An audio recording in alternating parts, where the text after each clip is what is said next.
My name is Brenda Kilhofer, and I stand before you today to share for the first time publicly that I am a 40-year-old mom to 8 children. That very statement is difficult to make, as it's an admission to the guilt and shame I've felt for 23 years. The youngest of my 8 is here with me today. She's 18 weeks old in my womb. 3 of my children, Jordan, Jalen, and Jacob, are at home in Phoenix with my wonderfully supportive husband, Rodney. The other 4, Joshua, Elizabeth, Timothy, and Grace, are in heaven. My children that are alive today have brought me great joy, and I'm so very, very blessed to have loving and nurturing relationships with each of them.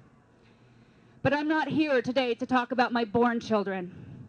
Today, I'm here to talk about the lives of my unborn children and how my right to choose has affected each of them and how it's affected me. From the moment I found out I was pregnant almost 2 months ago, I've done everything a mom is supposed to do. I've taken prenatal vitamins, I've had doctor visits, ultrasounds, and I've worried about her. When I had my first ultrasound at 11 weeks, my doctor and I laughed with joy and excitement as she leapt and jumped in my womb.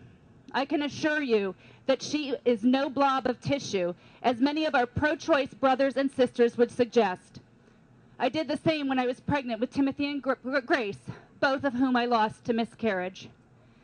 This culture of death we live in would tell us that life does not begin prior to birth. If that is so, I don't know how one explains the overwhelming pain I felt when I learned that Timothy did not have a heartbeat. Years earlier, I had taken the lives of my first 2 children, Joshua and Elizabeth. I spiraled into a deep, dark depression that lasted for several months, and I was sure that Timothy had been taken from me as punishment for what I had done. I was 17 when I discovered I was pregnant with my first child, Joshua. Initially, like many mothers, I dreamt of having a family with my new baby and his father. But then I discovered there was no one there to support me. I began to feel hopeless, scared, and alone. Ironically, since we label abortion pro-choice, I didn't feel I had a choice, and the only option left for me was abortion. My baby and I had simply become a problem that needed to be taken care of. Lonely and afraid, I submitted to the advice and wishes of those around me. My boyfriend had arranged and paid for everything. Not knowing what to expect, I walked into the abortion clinic one afternoon after my shift at the local McDonald's. The building was old. It was in need of repair. I followed the receptionist to a brightly lit room just past the dingy waiting room and dark hall. It was empty except for a clear container and a sterile metal container. As I lay on that metal table, I cried at the sound as the sound of the loud machine drowned out my sobs as I felt my heart and my insides being ripped apart. And I watched in horror as the clear plastic container filled with my blood. I didn't comprehend at the time that that container held the broken and torn pieces of my tiny baby.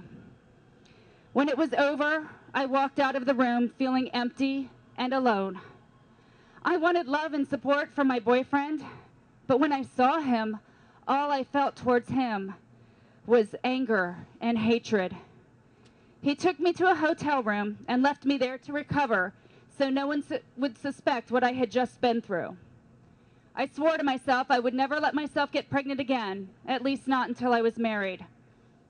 Since my meager checkbook couldn't support a longer hotel stay, and friends and coworkers began to ask questions that I didn't want to answer, I pulled myself together, pretended nothing had happened, and went on with my plans to join the Air Force. I convinced myself I had done the right thing. After graduating from basic training, I began drinking very heavily and became very promiscuous. 6 years later, after a night of binge drinking and a one-night stand, I discovered I was pregnant again. Determined this time to do the right thing, I shared my pregnancy with others, expecting and hoping for support. But I found none. Once again, I felt hopeless and decided abortion was my only choice. Since I had the means this time to pay for general anesthesia, I remember very little of that day. I pulled myself together quickly, lied to those I had told about my pregnancy, and explained it away as a miscarriage. I once again convinced myself that I had done the right thing. I was their mom. I didn't protect them. In fact, I hurt them. I hurt myself, and I hurt others around me. My babies depended on me to nurture and protect them, and I didn't. 2 years after my second abortion, I tried to take my own life. Praise be to God, I wasn't successful. When I lost Timothy as a result of that first miscarriage, I learned from a counselor that the deep grief and depression I felt over his loss was also for the loss of Joshua and Elizabeth, my children, who I had so selfishly and cowardly taken the life from. Timothy led me back to God and to forgiveness, and I've been on a long road to healing. Just last year, I lost Grace, another child to a second miscarriage. Grace taught me to give everything up to the Lord and trust in Him. I'll never know for sure, but I can't help but wonder if the abortions didn't contribute to my subsequent miscarriages. Because Timothy and Grace showed me how precious life truly is, I finally grieved and found forgiveness for taking the lives of Joshua and Elizabeth. Their short lives have inspired me to share their story. Yes, I'm their mom. I wasn't a very good one. I didn't care for them when they needed me most, and they most needed my love and protection. But they have changed me forever just the same.